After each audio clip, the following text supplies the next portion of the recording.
அந்த படம் போடுறதுக்கு முன்னாடி வந்து நான் உங்ககிட்ட நான் தான் இந்த படத்தோட டைரக்டர், இந்த மாதிரி இந்த படம் பண்ணியிருக்கோம் பாருங்க அப்படின்னு சொல்லிட்டு அதுக்கப்புறம் அந்த படம் ஸ்டார்ட் ஆச்சு. இன்னைக்கு அதே மேடையில் வந்துட்டு ஒரு கிட்டத்தட்ட ஒரு 1.5 வருஷம் கழிச்சு அந்த படத்தை திருப்பி ஒரு ஞாபகப்படுத்துகிற மாதிரியான ஒரு அங்கீகாரம் கிடைச்சிருக்கு. ஸோ அதில் வந்து இங்கே பேசுறது ரொம்ப சந்தோஷமா இருக்கு.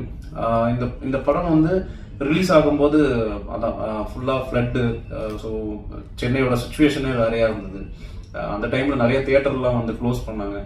ஸோ அப்போ நிறைய அந்த ப்ரெசன்ட் மீடியா வந்து இந்த படத்தை வந்து மிஸ் பண்ணாதீங்க, இது வந்து நாளைக்கு ஓடிடியில் இந்த படம் வரும்போது தியேட்டரில் பார்த்துருக்கலாம் அப்படின்னு சொல்லி ஃபீல் பண்ணாதீங்க, ஸோ படம் பாருங்கன்னு முடிஞ்ச அளவுக்கு எவ்வளோ தூரம் இதை வந்து ஆடியன்ஸுக்கு இந்த படத்தை கொண்டு போகணுமோ அவ்வளோ தூரம் கொண்டு போனதுக்கான ஒரு பெரிய பங்கு உங்களுக்கு இருக்கு. ஸோ அதுக்கப்புறம் தான் இந்த படம் வந்து நல்ல ஒரு வேர்ட் ஆஃப் மவுத்தாக இந்த படம் நல்லா ரீச் ஆச்சு. அதுக்கப்புறம் இன்னைக்கு வந்து இந்த படத்துக்கு இப்படி ஒரு அங்கீகாரம் கிடைச்சிருக்குன்னா இது வந்து எனக்கு சந்தோஷத்தை தாண்டி இது அதிக ஒரு ரெஸ்பான்சிபிலிட்டியும் கொடுக்கும் தான் நான் ஃபீல் பண்றேன். எனக்கு கவிதா மேம் வந்து ஒரு 1.5 இயர்ஸாக எனக்கு நல்லா தெரியும். ஸோ ஃபர்ஸ்ட் அவங்க நானும் ஒரே ஊருன்னு எனக்கு தெரியாது. அப்போ ஏதோ ஊர்ல ஏதாச்சும் ஒரு ஃபங்க்ஷன்ல மீட் பண்ணும்போது தான் தெரியும். ஸோ அப்போலேருந்து அவங்க வந்து ரொம்ப எல்லா விஷயத்தையும் ரொம்ப ஆர்வமாக எதாக இருந்தாலும் பகிர்ந்துப்பாங்க. அந்த ஒரு என்ன எதாக இருந்தாலும் ஃபர்ஸ்ட் அவங்க தான் வாழ்த்து சொல்லுவாங்க, ரொம்ப சந்தோஷமா இருக்கு அப்படின்னு சொல்லி. ஸோ இன்னைக்கு அவங்க கூடும்போது எனக்கு ரொம்ப சந்தோஷமா இருந்தது.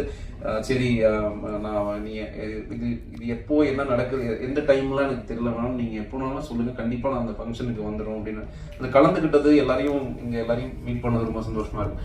அண்ட் சிம்ரன் மேம் ரீசெண்டா டூரிஸ்ட் ஃபேமிலி பார்த்து ரொம்ப என்ஜாய் பண்ண ஒரு படம். ரொம்ப லேட்டாக தான் இந்த படத்துக்கு நான் தியேட்டரில் போய் பார்த்தேன். ஆல்மோஸ்ட் அந்த படம் எல்லாருமே பார்த்துட்டாங்க.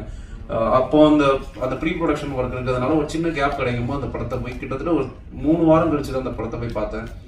பட் தியேட்டர் ஃபுல்லாக இருந்தது. எல்லா ஆடியன்ஸும் ரிப்பீட் வாட்சாக வந்து என்ஜாய் பண்ணாங்க. ஸோ ஒரு பயங்கர ப்ரெஷர் மத்தியில் அந்த படத்தை பார்க்கும்போது ஃபுல்லாக கம்ப்ளீட்டாக ஒரு ரிலாக்ஸாக ஒரு நல்ல படம் பார்த்துட்டு வந்த ஒரு ஃபீல் இருந்தது. படம் ஃபுல்லாக இவங்க மேடமோட பெர்ஃபார்மன்ஸாக இருக்கட்டும், சசிகுமார் சார் ஆகட்டும், அந்த படத்துக்கு இன்னைக்கு 100வது நாள் அப்படிங்கும்போது ரொம்ப சந்தோஷமா இருக்கு. தேங்க்யூ. அண்ட் இந்த மாதிரி புதுமுக இயக்குநர்களும் சின்ன சின்ன படங்களுக்கும் வந்து ஒரு பெரிய சப்போர்ட் கொடுக்குறவங்களுக்கு பெரிய நன்றி. அண்ட் இது கண்டினியூஸாக இந்த மாதிரி ஒரு சப்போர்ட் கொடுத்து சின்ன சின்ன படங்களையும் வந்து பெரிய இடத்துக்கு அதிக லெவலில் கொண்டு போகணும் அப்படின்னு நான் ஆசைப்படுறேன். ஸோ என்ன இங்கே இன்வைட் பண்ணதுக்கு தேங்க்யூ மேம். அண்ட் எல்லாருக்கும் தேங்க்யூ ஸோ மச்.